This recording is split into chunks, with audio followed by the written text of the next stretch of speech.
Hi there, I want to show you how to make small changes to your diet that can have dramatic results in terms of your sugar intake.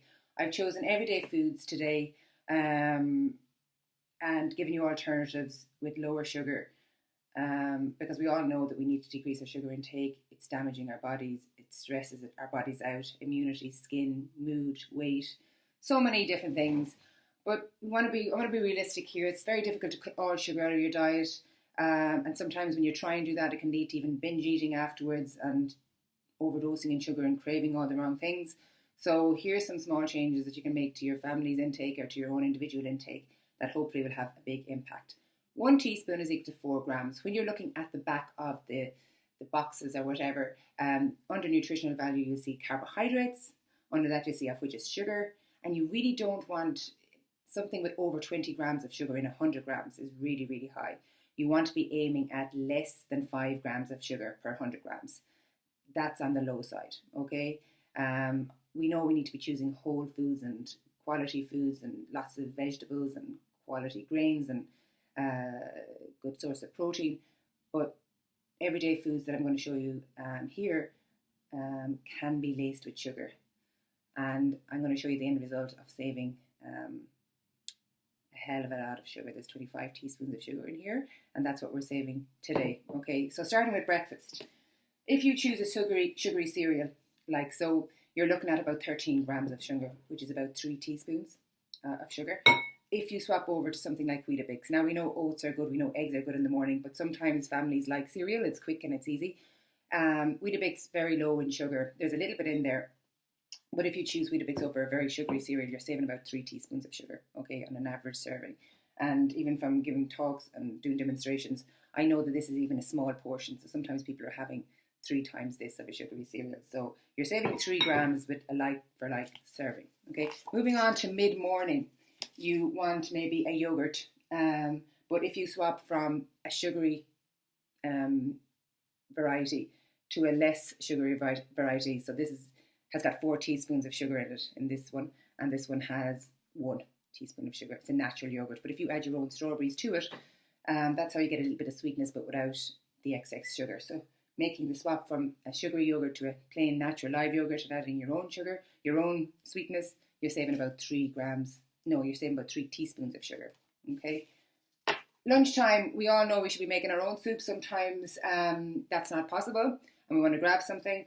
So you know, some of the varieties in the store can contain a lot of sugar. Okay, so just be aware of that. A tomato soup is one of the ones with really high sugar content generally, so just watch out for that. So if you change from a tomato-based soup to maybe a chicken and vegetable soup, you can save about 2.5 teaspoons of sugar in that. So there's got, 8 grams of sugar in a 400 gram serving in the chicken and vegetable. In the same portion, you're looking at 18 grams of sugar. So you're saving 2.5 teaspoons of sugar there. So all adds up. Next one is your cereal bars. Okay, I'm going to do a post on cereal bars and protein bars and navigating that whole arena because it can be so complex as to people are confused what they should be having and what's healthy and what's not healthy. But anyway, for today's demonstration, in 2 of these cereal bars, you've got about 3 teaspoons of sugar, okay? If you choose to maybe have 2 oat biscuits with a little bit of peanut butter and maybe add your own little bit of banana and sprinkle some cinnamon on top of it, you're going to save 3 teaspoons of sugar and you're going to get more protein and less sugar, okay? So again, moving on to dinner time. Saving time, you might buy a jar of something just to know that a 400 gram serving of sweet and sour sauce is going to give you 16 teaspoons of sugar in some varieties, okay? If you swap over to a curry sauce, you're looking at about 2.5 teaspoons of sugar per 400 grams for the same size, okay? So with that swap over, you're saving 13.5 teaspoons of sugar.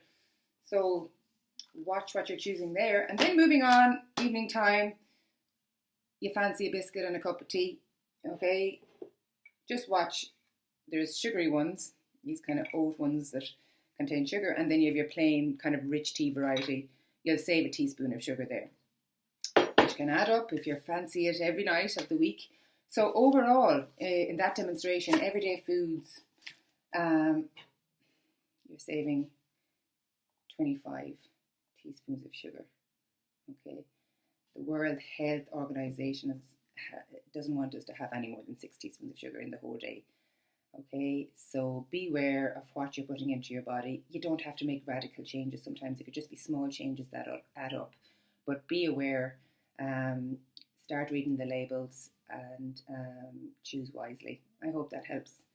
Okay, so wishing you well and healthy decisions and more life and energy in spring, summertime.